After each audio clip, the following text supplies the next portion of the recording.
historic trip. Pope Francis leaves Iraq with a message of unity. EWTN News Rome correspondent Colin Flynn traveled with the Holy Father and shares some of the biggest moments from the pilgrimage. New CDC guidelines. Hear the long-awaited advice for people who have been fully vaccinated against coronavirus. And partisan bill. Senate Democrats passed the American Rescue Plan, why Republicans rejected it. On EWTN News Nightly for Monday, March 8th, 2021.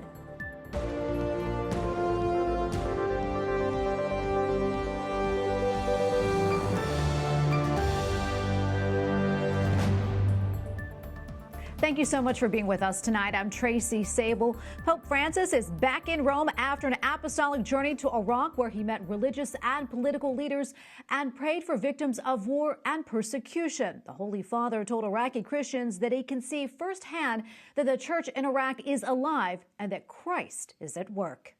Diciamo no al terrorismo. Over the weekend, Pope Francis encouraged Christians in Iraq to work together in unity for a future of peace and prosperity that leaves no one behind and discriminates against no one. EWTN News Rome correspondent Colin Flynn brings us the highlights of the Pope's historic trip to Iraq.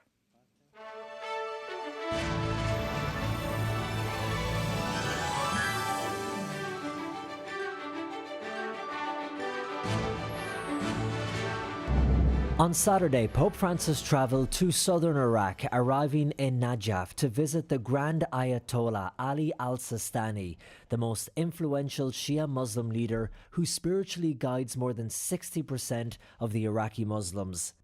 During the 45-minute meeting, al-Sistani told Pope Francis that he believes Christians should be able to live in peace in Iraq and enjoy the same rights as all citizens. In response, Pope Francis thanked him for raising his voice in defense of the weakest and the most persecuted. In honor of this historic meeting, the Prime Minister of Iraq announced that March 6th will become a national day of tolerance and coexistence in the country. Pope Francis then travelled to the plain of Ur, which is considered the birthplace of Abraham, to meet with representatives of Christianity, Judaism and Islam. There, the Holy Father said, "This blessed place brings us back to our origins, to the sources of God's work, to the birth of our religions. We seem to have returned home." On Sunday, Pope Francis travelled by helicopter to the city of Mosul, where ISIS first took root and brought the city to its knees during the war.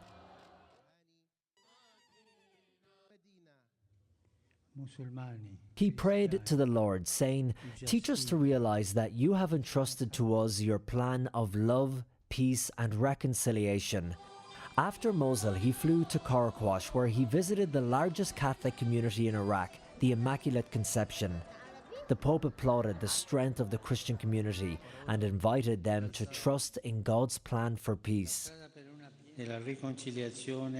He said, "The road to a full recovery may still be long, but I ask you, please, not to grow discouraged. What is needed is the ability to forgive, but also the courage not to give up. You are not alone. The Church is with you." Concluding his trip, the Holy Father celebrated Mass in Erbil's soccer stadium, where he joined in their love and excitement. He said he came to Iraq to recognize and thank the Christians for their witness of faith. In Rome, Colin Flynn, EWTN News Nightly. Upon the Pope's return to Rome from Baghdad, he says human fraternity is the way to move forward and calls upon countries to be more generous in welcoming migrants. E chiedo perdono per loro. Speaking to journalists during an in-flight press conference, the Holy Father said the Iraqi Christians face many challenges and they have a human right to search for a better life. He also said his decision to visit Iraq during the pandemic followed much prayer and reflection and urges priests to be close to their flock during this difficult time. Joining us now is Dr. Maryann Cusimano Love, Associate Professor of International Relations at the Catholic University of America. Dr. Love, thank you so much for joining us. We really appreciate appreciate it. Let's talk about the Holy Father's trip to Iraq. Overall, what did you think and what stood out the most to you? Well, it was wonderful that he went at this time, Tracy, such a key time of challenges for the community there, to lift them up, to let them know that the world has not forgotten them, and to have that visible sign of solidarity and helping them to really understand how important the reconciliation process is there, not just for Iraq, but for the world as a model for other places. Yeah, and I know there was also some criticism of Pope Francis for taking this trip during the coronavirus pandemic. What did you think? Do you think he should have waited, or do you think that now was the right time? I think now is the right time. The community has waited for a long time. This has been a visit that was planned by St. John Paul II and was interrupted by violence. And one thing that I think folks are often not aware is that Iraq is a very young country. More than 40% of the population is under the age of 15, and 60% is under the age of 24. So they just don't have the high numbers of people in the very at-risk categories. And they had so many of the events outside that I think they were able to do it in a way that was very safe, made a lot of sense. Yeah, there's also been a lot of talk about the impact the Holy Father's trip has had on Iraq and the lasting effect that it could have on the country and the Iraqi people, particularly for the religious minority there. Let's talk a little bit more about that. Certainly. The Iraqi Christians have been there from the beginning of Christianity. They are some of the oldest Christian populations. They still are one of the few remaining people that still speak the language of Jesus. So the message to them and to the world that this community is not going anywhere, that despite the harms that they've suffered under persecution, they are willing and able to stay in the lands where Christianity began. It's such an important message. And for the interreligious outreach that he did, very, very important, because the government of Iraq is very new. Well, religious actors in this country and around the world are very old, so they're very revered. The voices of religious leaders are very much looked up to and appreciated. So that can really have a great effect to help de-escalate the rhetoric, de-escalate the conflict, and raise up the voices who are working across those sectarian and identity lines. Yeah, and as you know, the Pope's visit really did receive a lot of attention in the media. What did you think of the media coverage as a whole? I think it was so important to show the meeting of the interreligious leaders. That was so important because what ISIS sought to do was to divide these people, to divide people along sectarian lines. So just having these images from the birthplace of Abraham, from the visit with Sistani, with the Grand Ayatollah Sistani, so important for the world to see these religious leaders coming together, and also for the Pope's messages in the various events that he had, pointing out that Muslims and Christians are working together in rebuilding in Mosul and rebuilding in the places that ISIS sought so hard to divide. The media attention, just showing those pictures of people working side by side and showing the pictures of the Iraqi Christians undeterred. They are returning to the plains of Nineveh. Such an important message that there is a future for Christianity in Iraq. There is a future for young people to stay. So the pictures were just a very important reinforcement of that. Yeah, and so powerful indeed to see those images. Quickly, I want to get to this question before I let you go. On his way back to Italy from Iraq, Pope Francis said that he planned to visit Hungary in September for the closing Mass of the International Eucharistic Congress. And he also seemed to hint that maybe, just maybe, he may visit Slovakia when he's over there. How important are these types of papal trips, and what do you think that it means for the faithful, especially during these times right now? It's very, very important. And really, we saw that the increase of papal travel with the papacy of John Paul II, and Francis is obviously continuing that very peripatetic pace. And it's really important. Most of the church around the world is in the global south now, or in developing countries. And the times when he can do that, like in this visit to Iraq, or in these upcoming visits to places that have suffered war and conflict in the past, or that are still really struggling in their journey away from their time under the Soviet Union and the Eastern Bloc to being the independent countries that they are now. Anytime he can raise up those communities, so important for the peace building that's happening in those communities, so important for the life of the church and the energy of the church. So it's wonderful that we're kind of seeing the light at the end of the tunnel from our recovery from COVID, that it's moving along enough to allow travel again. Absolutely. Well, thank you so much, Dr. Love, for coming on. We appreciate your insight and your time today. Thank you so much. President Joe Biden calls the Pope's visit to Iraq historic. The president released a statement saying that he admires Pope Francis for promoting religious tolerance and interfaith understanding. President Biden adds to see Pope Francis visit ancient religious sites, including the biblical birthplace of Abraham, spend time with Grand Ayatollah Ali al-Sistani in Najaf, and offer prayers in Mosul, a city that only a few years ago endured the depravity and intolerance of a group like ISIS, is a symbol of hope for the entire world. A lot of people want to know, if you're fully vaccinated against coronavirus, can you finally go out without fear? The White House COVID-19 response team answered that question today. White House correspondent Owen Jensen reports. Owen? Tracy, good evening to you. The White House says about 9% of the U.S. population has been fully vaccinated against COVID-19. Now, earlier today, the White House COVID-19 response team laid out specifically what fully vaccinated people can now do. It turns out Grandma and Grandpa, if they've been fully vaccinated and live nearby, well, they finally might be able to make that visit. New guidance for fully vaccinated people hanging out with other fully vaccinated people in small private settings indoors like a home. You can visit your grandparents if you have been vaccinated and they have been too. The COVID-19 response team also says fully vaccinated people can visit with unvaccinated people, but from only one other household, and as long as the unvaccinated people and any unvaccinated members of their household are not at high risk for severe COVID-19 disease. Among the millions of Americans that still need to be vaccinated are veterans. How are you? Sit down, sit down, sit down. President Joe Biden stopped by a veterans medical center today.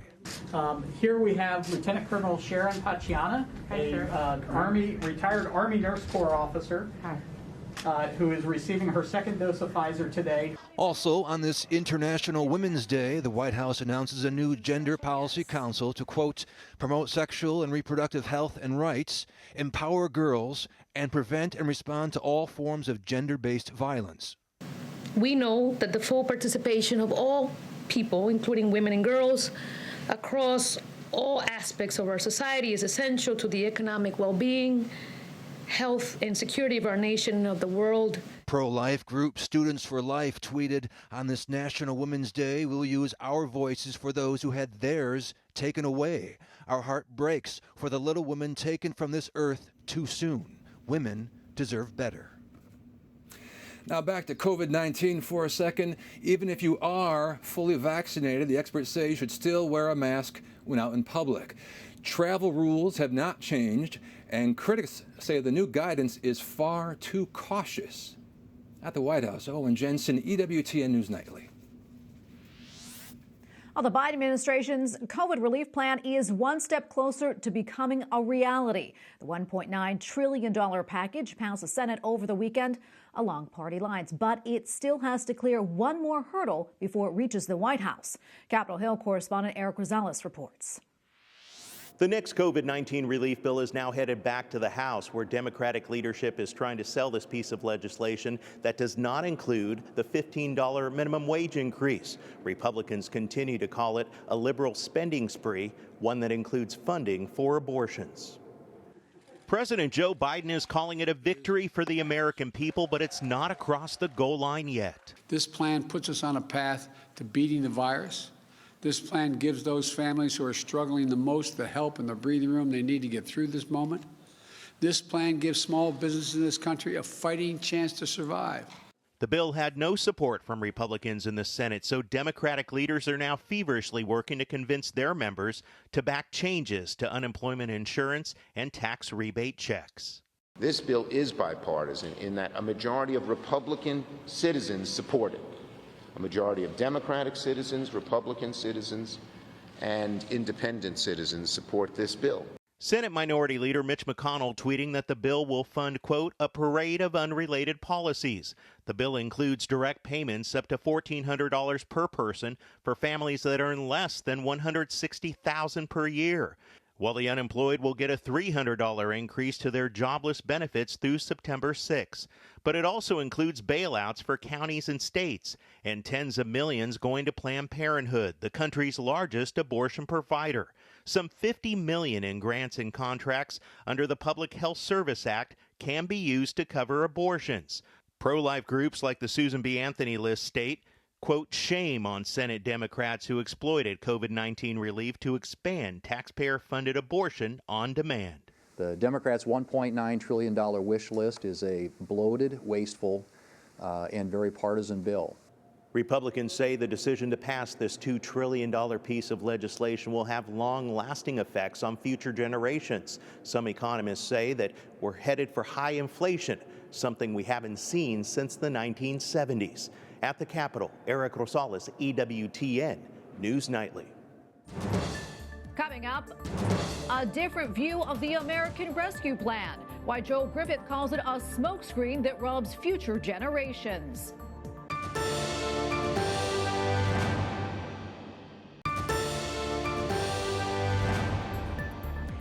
As we heard earlier in the newscast, the Biden administration's nearly $2 trillion coronavirus relief plan is one step closer to reality. Joining us now is Joel Griffith, research fellow at the Heritage Foundation. Joel, welcome back. Always great to see you.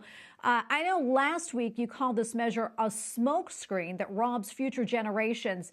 Can you talk more about that? And also, what changes, if any, did the Senate make to this bill before passing it?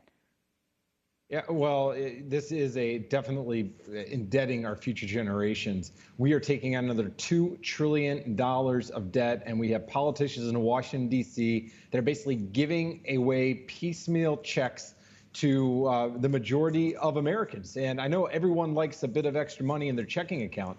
And what this will do is actually distribute tens of millions of dollars of these checks. But the problem is we're actually borrowing this from our future generations. The same goes with the programs that are going to go ahead and deliver funds to those with children. I understand we want to help parents, we want to help families, but we are borrowing these trillions of dollars, and we're going to pay for it. We're going to pay for it either eventually through higher taxes on the middle class or higher inflation. And that's something I'm becoming very concerned with all the money that's being printed, is we're already seeing an increase in inflation. And over the longer term, we're likely to see that increase. And that's a hidden tax on all of us.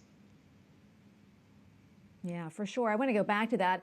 Joel, you mentioned inflation, and we had also mentioned earlier that this is expected to lead to the highest inflation in decades. For those who may not be familiar with how inflation works, can you quickly take us through that process and how this time it may be different? Yes, sure. Well, inflation is primarily caused when you have more dollars chasing the same amount of goods. And each and every year now, we see our central bank, the Federal Reserve, we see it printing trillions of dollars worth of money. And over the past year, we saw the Fed print money and then purchase treasury bonds, for instance, from investors. Well, those investors now have those funds and they reinvested in the stock market. We've seen the stock market go up. We've seen those prices inflate. And then on top of that, we have seen people receive stimulus checks, which means they want to go out and purchase goods. And that drives up prices as well. And what this really does is it devalues what our dollar is worth. Our dollar has declined in value by more than 10% over the past year. And that means that if you've been saving for retirement, if you've been putting money into your savings account at the bank, well, that means that you're going to, in real terms, see those funds worth less. It's politicians going ahead and buying support by giving away money, but in effect, they're robbing you if you've been responsible and chosen to save. Joe, I want to get your perspective on this. I mean, what do you think? What are the chances that President Biden will sign this bill in its current form? chances appear high. The president seems very supportive of this legislation.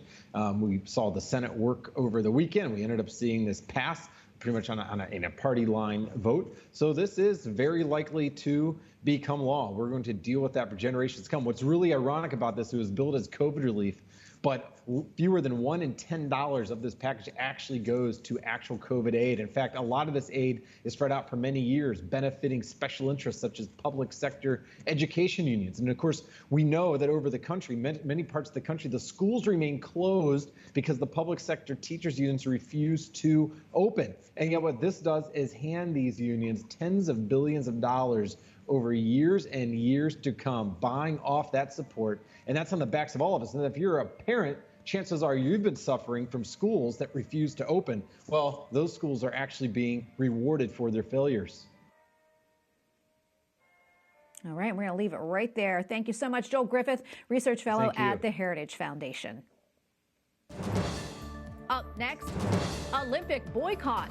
China blasts countries that may protest the 2022 Winter Games. And identifying unknown soldiers. We remember an Army chaplain who died during the Korean War.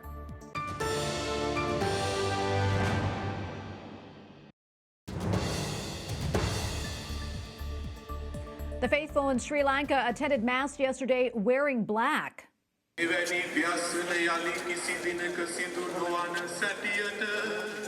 The clothing was part of a protest calling for justice for the more than 250 people killed in the Easter Sunday terror attacks back in 2019. Cardinal Malcolm Ranjith says a recently released government report has not shed light on who carried out that attack.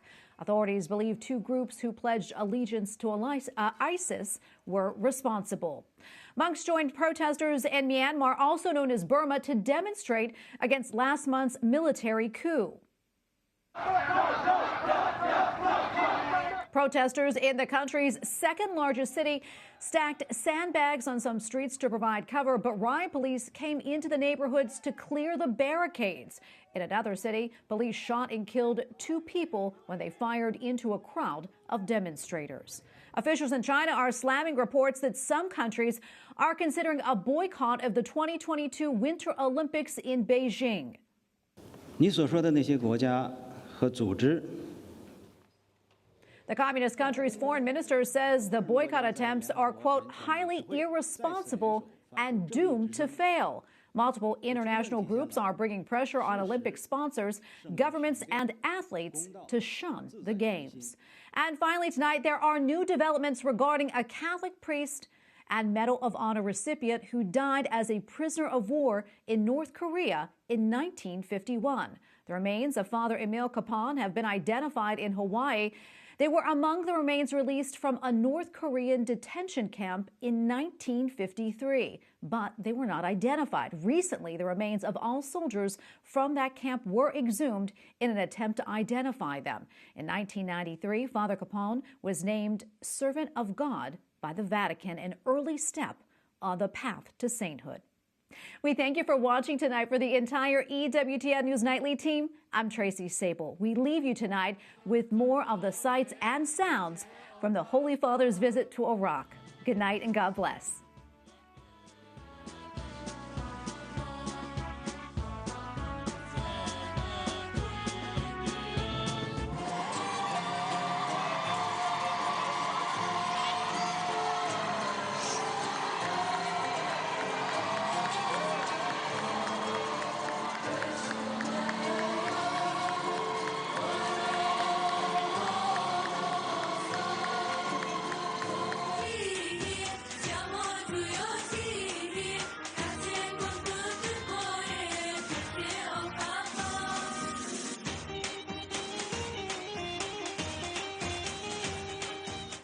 Discenda su di voi e con voi rimanga sempre. Amen.